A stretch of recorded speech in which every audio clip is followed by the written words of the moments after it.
स्वागत है आपका दिव्य हिमाचल टीवी में। मैं हूं दीक्षा शर्मा। शाम के 6 बज चुके हैं और प्रदेश की तमाम खबरों के साथ हम आपके समक्ष आ चुके हैं। बड़ी लेटेस्ट अपडेट्स आज इस बुलेटिन में हम आपके लिए लेकर आए हैं, विशेष तौर से क्योंकि देखिए हर किसी की निगाहें कांग्रेस के प्रत्याशियों पर बनी हुई थी।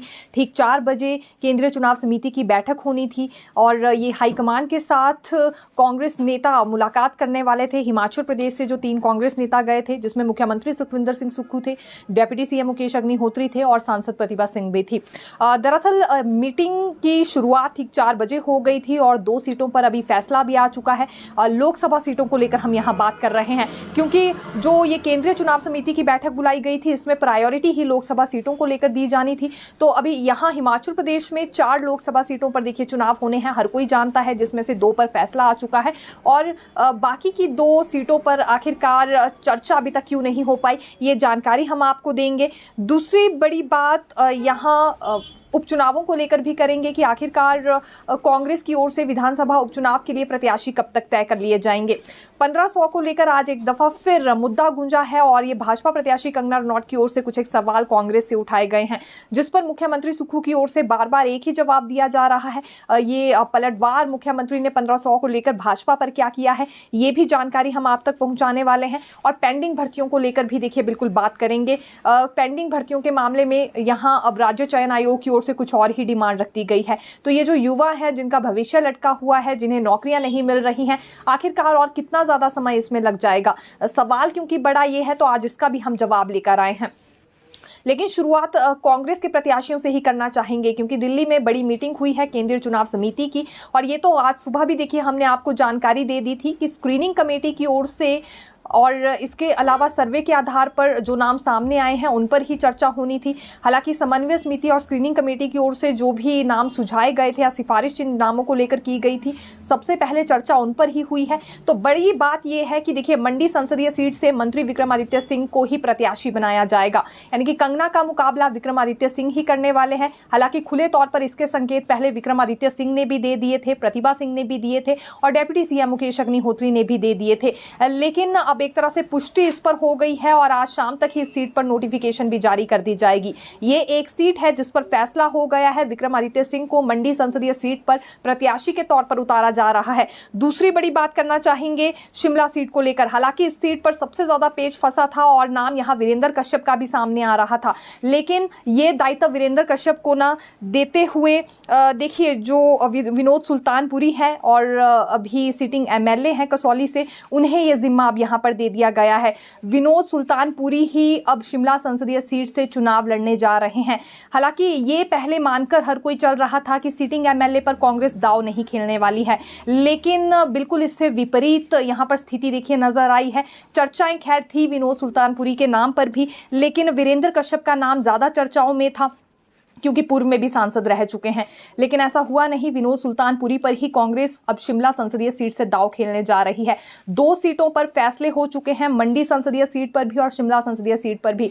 मंडी संसदीय सीट से जैसा कि हमने कहा विक्रमादित्य सिंह ही चुनाव लड़ेंगे, कंगना को टक्कर देंगे। दोनों यंगस्टर्स के बीच ये मुकाबला होने जा रहा है और ये बात भी हम मानकर चल सकते हैं कि जो युवा वोटर्स हैं कहीं ना कहीं उन्हें काउंटर करने की कोशिश यहाँ पर कांग्रेस की ओर से हुई है। कंगना को लेकर उन्हें काउंटर करने की कोशिश की गई है।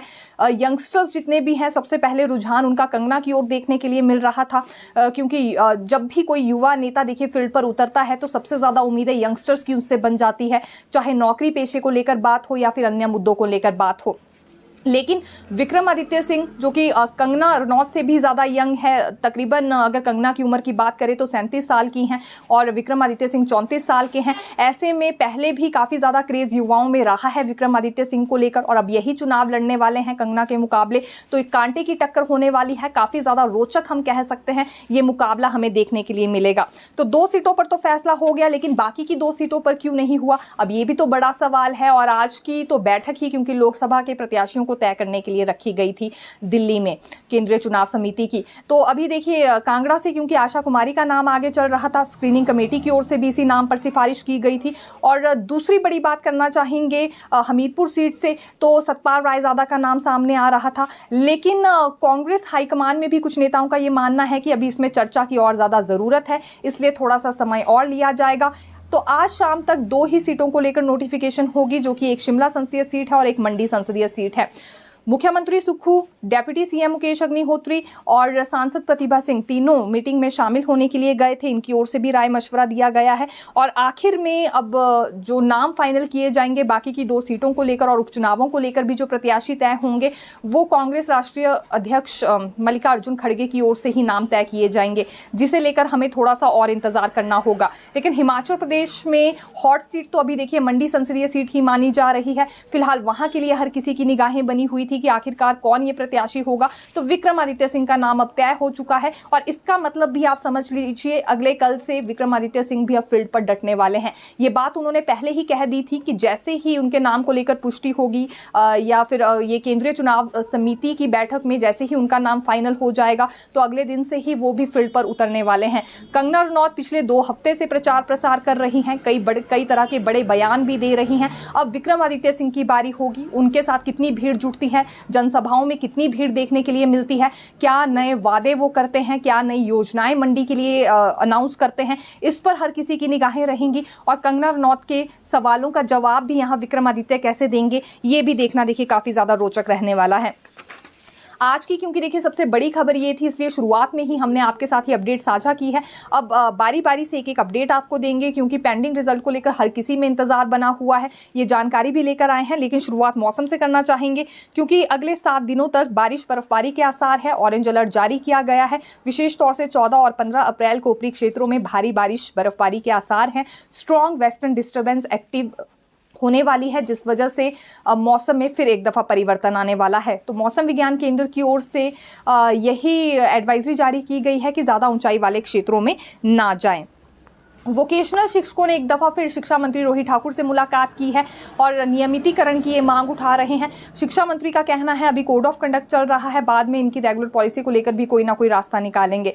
दरअसल सरकारी स्कूलों में ताकि कुछ एक स्किल्स छात्रों में डेवलप किए जा सके, ऐसे स्किल्स जिससे वो रोजगार से जुड़ सके, उसके लिए ये व्यावसायिक शिक्षा यहाँ पर शुरू की गई थी। लेकिन शिक्षक नाराज है। इनका मानना है ना तो वेतन में इनकी बढ़ोतरी की गई है, ना ही सीधे तौर पर विभाग में इन्हें मर्ज किया जा रहा है, ना ही कोई रेगुलर पॉलिसी इनके लिए लाई जा रही है। तो इस पर बिल्कुल सोच विचार किया जाएगा। ये आश्वासन इन्हें शिक्षा मंत्री रोहित ठाकुर की ओर से आज दिया गया है। ये हम वोकेशनल शिक्षकों से जुड़ी जानकारी लेकर आए थे। हालांकि अभी इंतजार इन्हें करना होगा कोड ऑफ कंडक्ट के हटने तक का। देखिए कंगना रनौत ने आज एक दफ़ा फिर 1500 का मुद्दा उठाया है कि महिलाओं को अभी तक 1500 क्यों नहीं मिले। ये जोगिंदरनगर में गई थी, पिंक कलर की साड़ी इन्होंने पहनी थी और पहाड़ी टोपी में नजर आई। हालांकि आज जो इनका स्वागत किया गया वो भी एक अलग अंदाज में वहां देखने के लिए मिला है। काफ़ी लोगों की भीड़ भी जुटी थी और इस बीच इन्होंने फिर एक दफ़ा वहां के लोगों से भी आग्रह किया कि वो प्रधानमंत्री नरेंद्र मोदी के साथ ही चलें। इससे पहले विधानसभा चुनाव में कांग्रेस का साथ दिया, तो अब यहाँ की जनता जान ही गई है कि कांग्रेस के बस में क्या है और क्या नहीं है। 1500 की गारंटी को लेकर इन्होंने सवाल उठाया है कि आखिरकार महिलाओं को अभी तक ये राशि क्यों नहीं दी गई। फिर से एक दफा फॉर्म भरवाने का सिलसिला शुरू हो गया है। जैसा कि विधानसभा चुनाव में हुआ वैसा ही अब लोकसभा चुनाव से पहले किया जा रहा है। ये राशि महिलाओं को दी कब जाएगी। 300 यूनिट तक की बिजली पर भी इन्होंने सवाल उठाया है कि ये निःशुल्क बिजली देने का वायदा हुआ था, ये भी इस कांग्रेस सरकार ने पूरा नहीं किया है। किसान बागवानों से जो वायदा हुआ था उसे भी पूरा करने में असफल कांग्रेस की सरकार रही है। तो अब ये समय आ गया है कि मुंह तोड़ जवाब कांग्रेस को यहाँ की जनता दे। ये बात इनकी ओर से कही गई। कुछ एक सवाल भी हालांकि इन्होंने और ज़्यादा उठाए हैं। दूसरी बड़ी बात इन्होंने ये कही कि केंद्र की ओर से जब प्राकृतिक आपदा हिमाचल में आई थी तो 1800 करोड़ दिए गए थे। इन 1800 करोड़ का क्या हुआ है, कितने प्रभावितों की मदद हुई है, इस पर पूरा ब्यौरा हिमाचल सरकार को देना चाहिए। जो केंद्रीय मंत्री नितिन गडकरी हैं या भाजपा के राष्ट्रीय अध्यक्ष जगत प्रकाश नड्डा हैं, उनकी सरकार यहाँ नहीं थी, लेकिन उसके बावजूद भी वो यहाँ आए, लोगों का हालचाल उन्होंने जाना और लोगों के साथ उनकी भावनाएं भी काफ़ी ज़्यादा जुड़ी हैं इसी वजह से, क्योंकि उन्होंने मदद भी की। लेकिन कांग्रेस सरकार ने वो मदद आगे तक पहुँचने ही नहीं दी है। कब तक कांग्रेस की सरकार लूट करती रहेगी, लोगों को झूठ बोलने का काम करेगी, इस सवाल का जवाब कांग्रेस सरकार से कंगना रनौत ने मांगा है। लेकिन मुख्यमंत्री सुखविंदर सिंह सुक्खू पहले ही एक सवाल का जवाब दे चुके हैं और ये 1500 की राशि पर उन्होंने एक दफ़ा नहीं बल्कि 3 दफ़ा अपनी बात कही है कि 1500 के फॉर्म भरवाए जा रहे थे। ये अनाउंसमेंट आचार संहिता से पहले हो गई थी, बाकी की प्रक्रिया भी पहले शुरू हो गई थी, लेकिन भाजपाइयों को ये बात रास नहीं आई और उन्होंने फॉर्म फिल करवाने का सिलसिला ही बंद करवा दिया चुनाव आयोग में शिकायत करके। लेकिन उसके बावजूद भी कांग्रेस सरकार महिलाओं की मदद करेगी और इसमें उन्होंने वादा ये किया है कि अप्रैल और मई की जो 1500 की राशि होगी वो एक साथ 3000 रुपए जून में महिलाओं को दिए जाएंगे। जो भी पात्र महिलाएं हैं, अभी तो क्योंकि देखिए छंटनी होनी है, फॉर्म इसीलिए फिल करवाए जा रहे थे, ये देखा जाएगा कौन कौन सी महिलाएं इसके लिए पात्र है, कौन सी नहीं है। बहुत सारे वर्गों की ऐसी लिस्ट सामने आई है जो महिलाएं उस वर्ग में होने की वजह से उससे वंचित रहेंगी, जैसे कि आंगनबाड़ी आशा वर्कर जैसी महिलाओं को भी ये 1500 रुपए नहीं मिलने वाले हैं, जिनका मानदेय बहुत कम है। तो अब यही देखा जाएगा, फॉर्म में ये सारी चीजें चेक होंगी। विशेष तौर से हमें लग रहा है कि ग्रामीण इलाकों में जो महिलाएं हैं उन्हें इसका सबसे ज्यादा लाभ मिलने वाला है। लेकिन खबर तो अच्छी ये है कि जो भी महिलाएं इसके लिए पात्र होंगी उन्हें अप्रैल और मई की राशि भी एक साथ जून में दी जाएगी। अब ये भाजपा इस स्टेटमेंट को कैसे देखती है ये देखना होगा, क्योंकि इससे पहले जब फॉर्म भरवाए जा रहे थे तो चुनाव आयोग में भाजपा शिकायत करने के लिए पहुंच गई थी कि कोड ऑफ कंडक्ट में ये नियमों का उल्लंघन है, एक तरह से ये प्रचार प्रसार का हिस्सा है और प्रलोभन महिलाओं को दिया जा रहा है।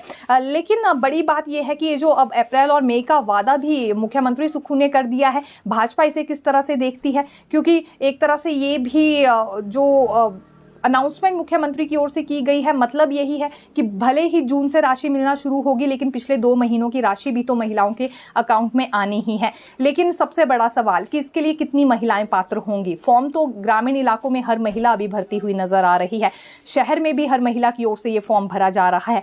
हालांकि सरकारी कर्मचारी कोई महिला होगी तो वो भी इसके लिए पात्र नहीं होगी, पहले से कोई दैनिक भोगी है वो भी इसके लिए पात्र नहीं होगी। तो ऐसे में क्या छंटनी की जाती है, अब ये कौन सा फॉर्मूला निकाला गया है, महिलाओं को और भाजपा को और अन्य लोगों को कितना रास आता है, ये देखना भी काफी ज्यादा दिलचस्प रहने वाला है।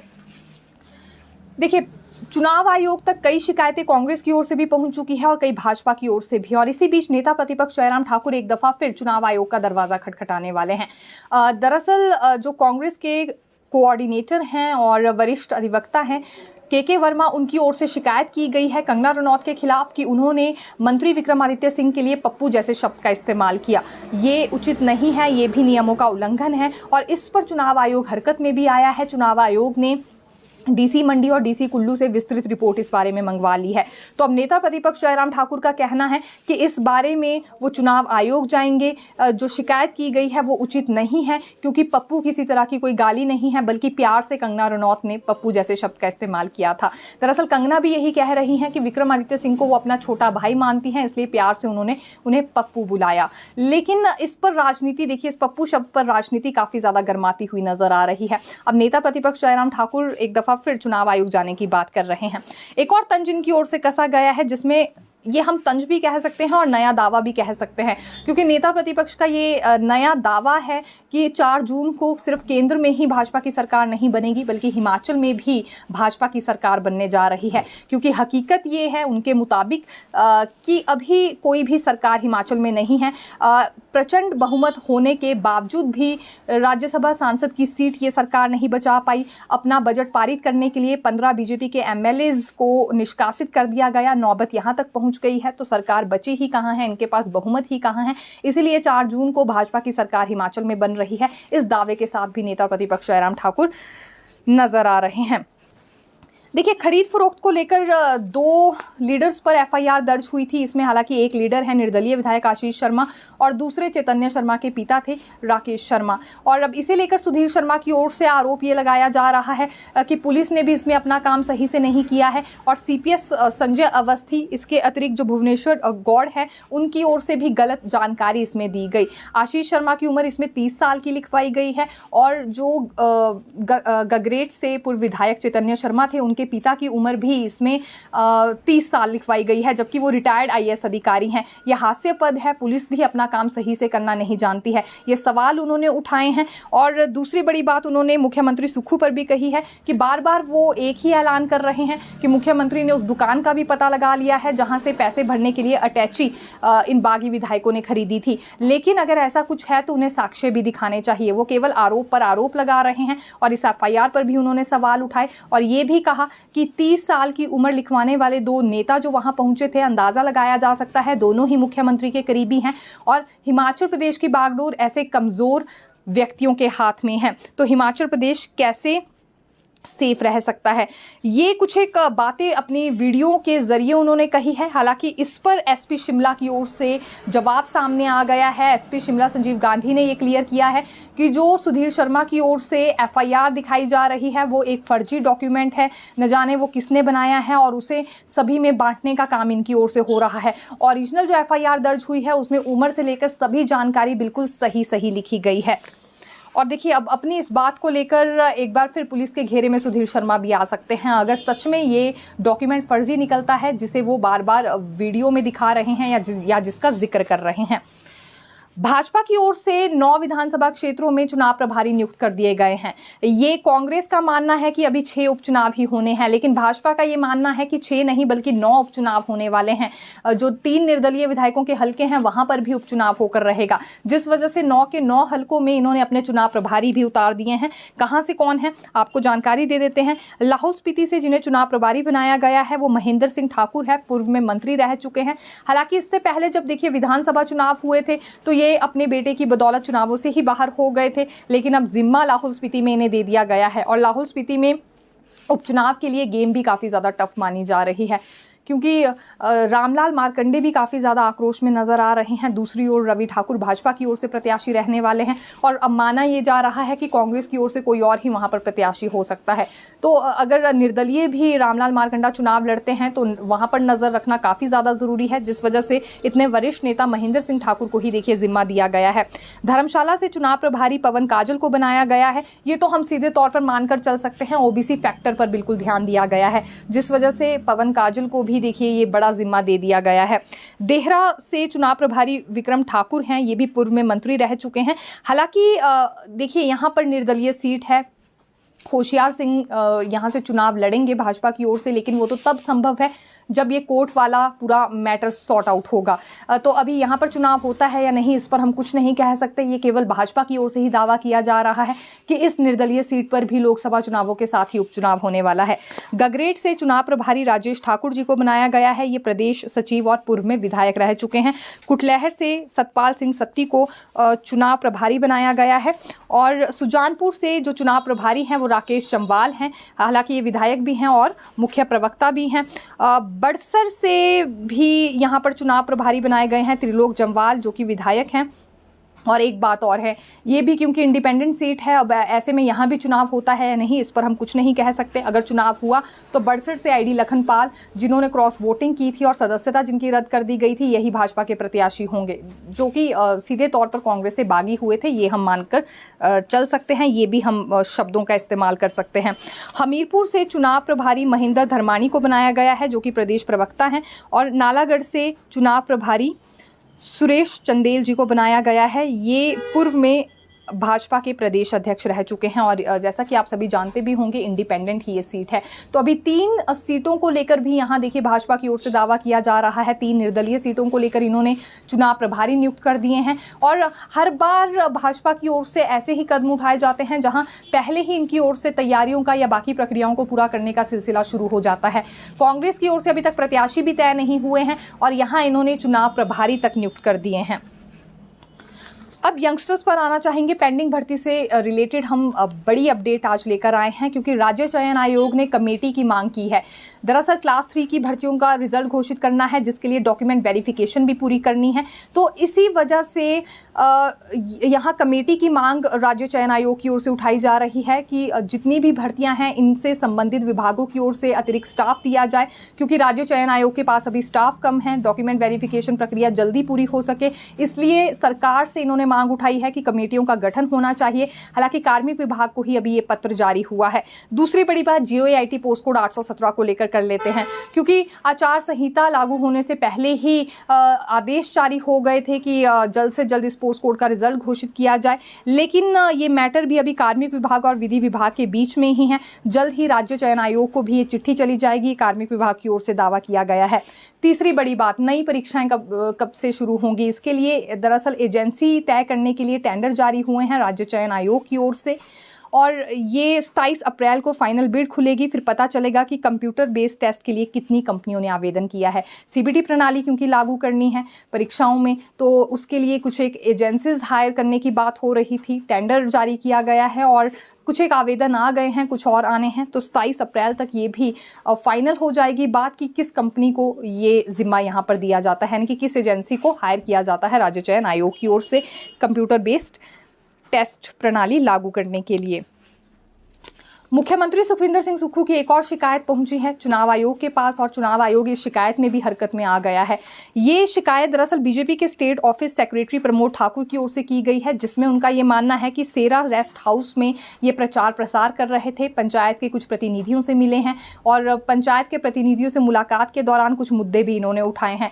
और ये पता तब चला जब मुख्यमंत्री के ऑफिशियल फेसबुक पेज पर ही ये फोटो साझा कर दी गई। उसके बाद भाजपा को एक और पॉइंट मिल गया, ये शिकायत हुई है और इस बारे में मुख्य निर्वाचन अधिकारी ने इलेक्टोरल ऑफिसर हिमाचल से भी रिपोर्ट दायर करने के लिए कहा है और मुख्य निर्वाचन अधिकारी ने ही डीसी हमीरपुर से भी फैक्ट फाइंडिंग रिपोर्ट सबमिट करने के लिए कहा है। अब ये जब रिपोर्ट सबमिट होगी तो अगला एक्शन भी चुनाव आयोग की ओर से लिया जाएगा। देखिए, अभी 15 अप्रैल को हिमाचल दिवस है और राज्यपाल शिव प्रताप शुक्ल की ओर से एक संदेश जारी किया जाएगा। ये एफएम रेडियो के थ्रू संदेश जारी होने वाला है। ये 14 अप्रैल 2024 की रात्रि 8 बजे ही प्रसारित कर दिया जाएगा। इस बार दरअसल राज्य स्तरीय कार्यक्रम शिमला के रिज मैदान पर मनाया जा रहा है। बाकी जिलों में जिला स्तरीय कार्यक्रम नहीं होंगे कोड ऑफ कंडक्ट की वजह से। और ये हिमाचल दिवस की शुभकामनाएं देने के लिए ही राज्यपाल शिव प्रताप शुक्ल का ये संदेश प्रसारित होने वाला है। तो ज़रूर आप उस दिन आकाशवाणी सुन सकते हैं। आकाशवाणी शिमला, एफएम हमीरपुर, एफएम धर्मशाला में ये संदेश प्रसारित किया जाएगा। देखिए, बल्क ट्रक पार्क पर भी एक बड़ा फैसला हुआ है क्योंकि अभी तक कई तरह के सवाल इस पर उठाए जा रहे थे। अगली प्रक्रिया कब तक पूरी होगी? तो सबसे बड़ी बात यह है कि पीपीपी मोड पर ये बनेगा और लिखित में राज्य सरकार ने इसकी मंजूरी भी दे दी है। 1200 करोड़ की लागत से ये बनने वाला है, जिसके लिए राज्य सरकार को स्ट्रेटेजिक पार्टनर की तलाश है। अब निजी निवेश के लिए चयन किस फॉर्मूले के आधार पर होता है, ये फैसला अब जाकर हुआ है। पहले ये फॉर्मूला ढूंढने में ही सरकार लगी हुई थी। प्रधान सचिव उद्योग ने उद्योग निदेशक को ये पत्र जारी कर दिया है और राज्य सरकार ने कहा है कि स्ट्रेटेजिक पार्टनर की तलाश के लिए कंसल्टेंट की ओर से दिए गए विकल्पों में से पीपीपी मोड का चयन किया जाए। इससे पहले 10 साल वायलेबिलिटी गैप फंडिंग राज्य सरकार करेगी। हर साल अधिकतम 25 करोड़ तक वीजीएफ में पार्टनर को दिए जाएंगे और इसकी रिवर्स बिडिंग होगी। 10 साल के बाद रेवेन्यू शेयरिंग शुरू होगी, यानी 11 साल से 40 साल तक स्ट्रेटेजिक पार्टनर राज्य सरकार से रेवेन्यू शेयर करेगा। तो ये बल्क ट्रक पार्क से संबंधित जानकारी लेकर आए थे क्योंकि बड़ा रोजगार मिलने के दावे इसके बाद भी सरकार की ओर से किए जा रहे हैं जैसे ही ये बनकर तैयार होगा। गोलीकांड देखिए पिछले कल सामने आया था, जिसमें कि 3 उपचाराधीन थे आईजीएमसी में। तीनों की हालत ठीक बताई जा रही है और इनसे मिलने के लिए राजस्व मंत्री जगत सिंह नेगी भी आज आईजीएमसी में पहुंचे थे। तो फिलहाल के लिए यही जानकारी, फिर मिलेंगे नई खबर के साथ। देखते रहिए दिव्य हिमाचल टीवी। धन्यवाद।